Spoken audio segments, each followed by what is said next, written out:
Most of us have a humble loaf of bread in the kitchen, and more often than not we end up with a few slices left over that need using up. It's in times like these when bread is harder to purchase that we need to ensure we use every crumb. There are many ways of using leftover bread, and my personal favourite is to make a crumb topping. Crumb topping is so versatile and can add crunch to whatever you want to sprinkle it over.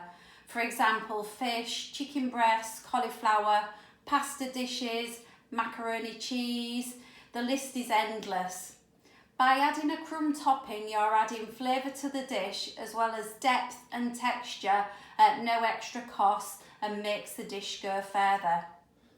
If using wholemeal bread, it adds fibre to a dish as well as adding carbohydrate, vitamins and added minerals too. Crumbs are so easy to make and the flavour variety is endless. You can experiment with flavours to find your own personal favourite to create your own signature dish.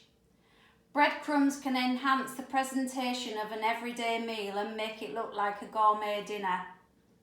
The type of bread you use doesn't matter, a combination of different loaves only adds to the flavour.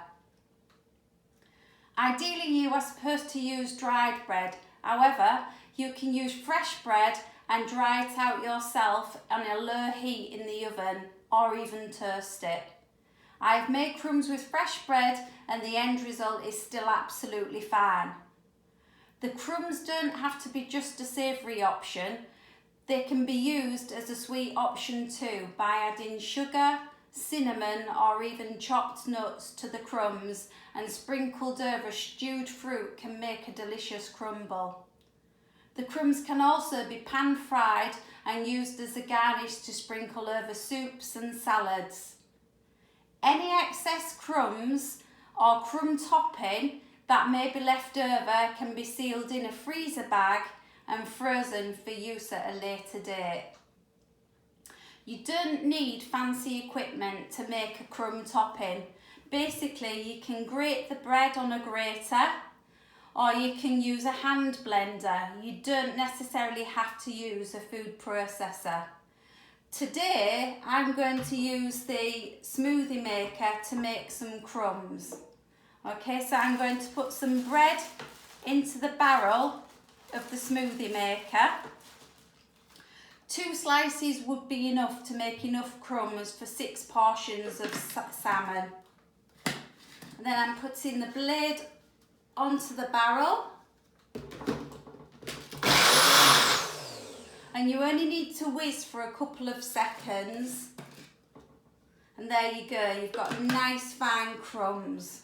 To my crumbs, I'm going to be adding garlic powder or garlic salt, dried herbs, but you could use fresh herbs, and I'm also going to use grated lemon zest. Although I haven't got any today, I also like to usually add a little bit of grated parmesan and also season with salt and pepper.